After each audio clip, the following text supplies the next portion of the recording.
Setiap orang memiliki perjalanan hidup yang berbeda-beda, dan kadang jalan terbaik justru datang dari keputusan yang tidak direncanakan.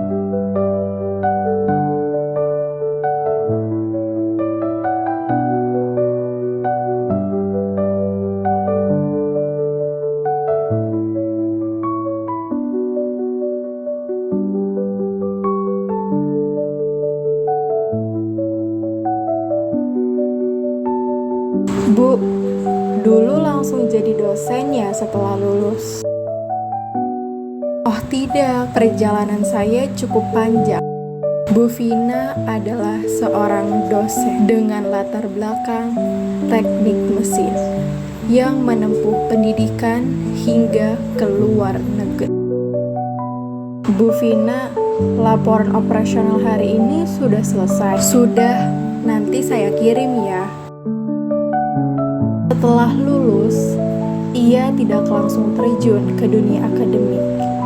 Ia memulai karir di dunia industri logistik selama lebih dari 7 tahun, dari pekerjaan teknis hingga manajerial.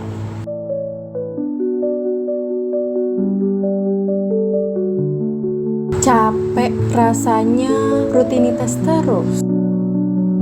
Kamu pernah kepikiran lanjut studi lagi? Belum sih, tapi menarik juga ya. Memasuki tahun ke-6, ia mulai merasakan kejenuhan dan tekanan pekerjaan yang semakin besar. Aku coba daftar aja, siapa tahu ini jalan baru. Keputusan sederhana itu justru mengubah arah hidupnya.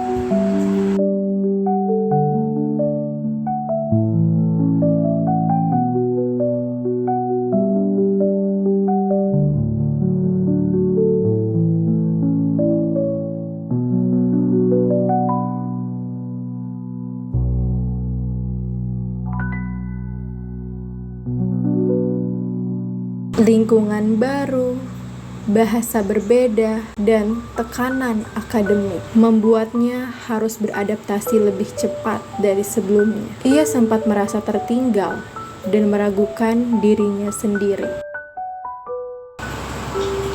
Setelah menyelesaikan studinya, ia kembali ke Indonesia dan memilih menjadi dosen. Bu, ini teori dipakai di dunia kerja gimana? Nah, ini penting. Di industri, kita nggak cuma teori. Kita harus bisa praktik juga. Jangan cuma bergantung sama teknologi ya.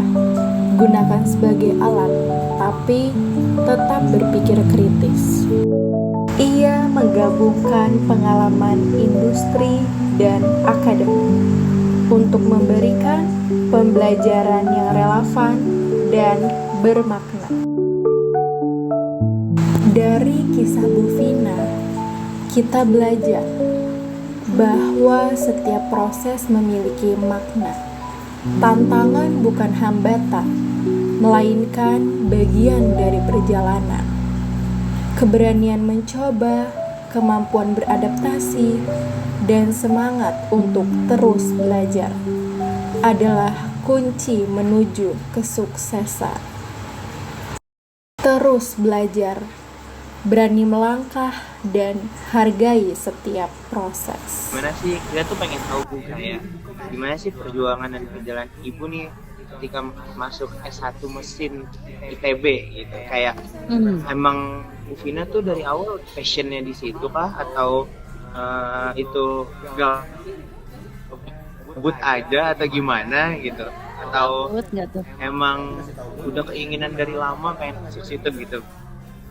Kalau saya sih diarahkan orang tua waktu itu. Jadi kenapa in general keluarga saya tuh punya kepercayaan kalau engineering itu sesuatu yang baik gitu ya. Baik itu dalam artian mungkin menghasilkan banyak uang, saya nggak tahu deh. Pokoknya kelihatan keren kalau di keluarga tuh engineering gitu. Jadi akhirnya ya udah engineering salah satu yang general waktu dulu itu adalah teknik mesin. Yang bisa kemana aja kalau udah lulus gitu ya. Ya udah, jadinya saya coba ke teknik mesin. Nah, menurut Bu Vina lumayan susah gak sih Bu buat masuk ke S1 mesin, apalagi teknik ITB kayak gitu? Susah gampang mah relatif ya. Ya, kalau mau diukur dengan waktu, belajar itu memang cukup panjang. Panjang tuh misalnya di tahun terakhir SMA gitu. Kalau belajar ya setiap hari dari pagi sampai malam, pagi sampai malam, pagi sampai malam. Nah, kalau ngelihat susah atau enggaknya, dulu sih mungkin saya ngerasa susah ya waktu ngejalaninnya. Tapi kalau sekarang setelah tahu bahwa itu hanya sebagian kecil dari kesusahan di masa depan, jadinya yang nggak berasa susah ya gitu. Dulu mungkin merasa susah, sekarang sih kayaknya sebagian kecil lah dari perjuangan tersebut gitu. Berarti emang untuk masuk ITB itu sebenarnya emang susah, tapi sangat berperan gitu untuk kedepannya gitu ya Bu ya.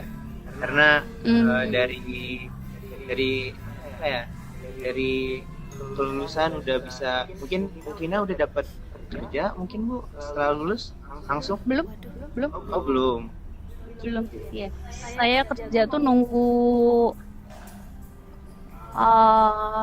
Dulu tuh magang tuh belum populer ya, jadi tapi saya semacam magang lah gitu di lab kerja dan sebagainya.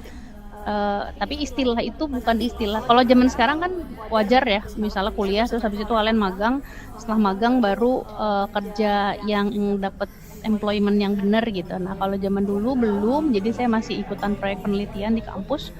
Kerja tuh kayaknya dari kelulusan itu 3 bulan kemudian 4 bulan kemudian gitu. Aku Saukia, aku mau tanya nih, kenapa ibu kan S1 di ITB ya?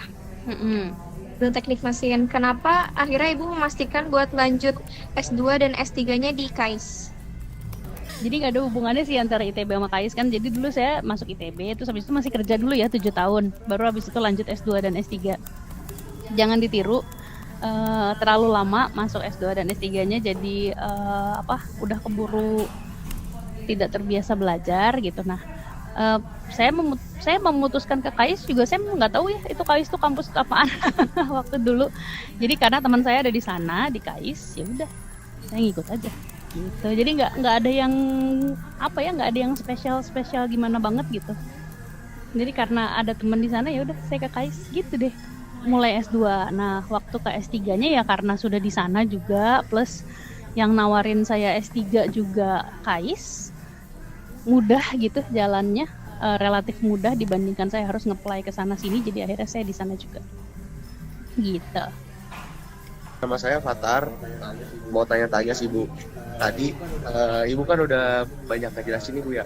Tadi kita juga ada banyak teman-teman yang nanya soal perjalanan Ibu nih dari S1-nya di ITB, terus di KAIS, dilanjut kayak gitu ya Bu.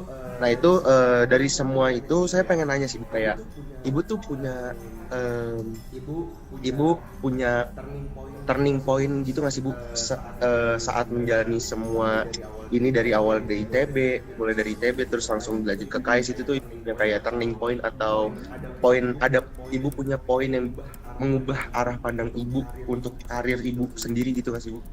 Oh ya ada dong pasti. Jadi kalau saya habis S1 kan saya kerja di perusahaan, di industri biasa aja gitu, industri waktu itu saya di bidangnya logistik waktu itu.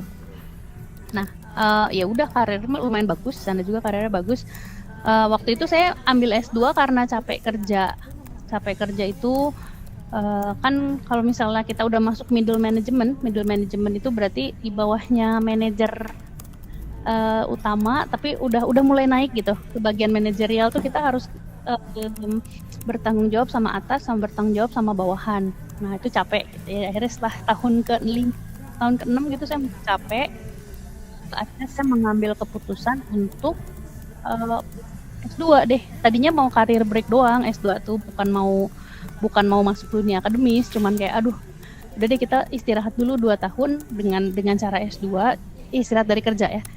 Nah, pas udah nyampe KAIS karena di luar negeri dan terdapat perbedaan apa-apa gitu, nah mulai tertarik ke dunia akademik. Nah, dengan asumsi demikian saya melanjutkan S3 karena mau nggak mau kalau mau masuk dunia akademik harusnya S3 ya. Saya nggak tahu dulu, ternyata di Indonesia boleh-boleh aja masuk dunia akademik S2 tuh saya tahu. Karena di luar negeri harus S3 baru bisa jadi dosen. Tadi kan ibu ngomong soal saya notice tadi ibu ngomong soal ibu mengambil suatu keputusan ya Bu. Nah itu di selama perjalanan karir ibu tuh, ibu pernah apa keputusan besar yang paling susah ibu ambil gitu? Oh, mengambil keputusannya kayaknya nggak berat-berat banget. Saya nggak susah ngambil keputusan, gampang ngambil keputusan. Ngejalaninnya sih yang lebih berat itu. Contohnya ketika pertama kali menjadi dosen PNS gitu, yaitu di UPN. Nah itu cukup berat ngejalaninnya. Kalau memutuskannya saya cepet sih, gampang kok. Buat yang tadi yang kayak agak struggle di dunia pekerjaan ibu, yang tadi yang ibu bilang lumayan capek, terus akhirnya ibu restnya lebih mengambil S2 gitu ya Bu. Terus ibu juga mengambil keputusan tersebut ya dari ibunya sendiri, mudah-mudah saja seperti itu ya Bu. Saya nggak susah ngambil keputusan kok, biasanya gitu. Oke, terima kasih ya Bu. Mungkin Saya Bram mau nanya boleh nih? Tadi kan Bu Vina itu S1-nya itu teknik mesin ITB ya Bu ya? Nah, untuk S2-nya sama S3-nya itu kan industri ya Bu. Itu kira-kira Bu Vina itu kenapa dari mesin itu ke industri Bu? Oh, oke. Jadi waktu saya di Korea itu nama prodinya adalah Industrial and System Engineering. Jadi bukan teknik industri. Nah, waktu disetarakan ijazahnya di Indonesia, dia disetarakan dengan teknik industri gitu, karena ada kata Industrial Engineering kali ya, walaupun sebenarnya Industrial and System Engineering. Nah, saya waktu S1 keahliannya ngambilnya di manufaktur. Nah, waktu saya mau S2, waktu kerja pun walaupun logistik tetap di manufaktur industrinya. Waktu mau S2 dan S3, saya ngambilnya pengennya manufaktur lagi. Nah, waktu saya ngecek tuh, kan kalau kita mau S2, S3 kan harus ngecek topik ya. Topik yang ada hubungannya sama manufaktur itu tidak ada di teknik mesin.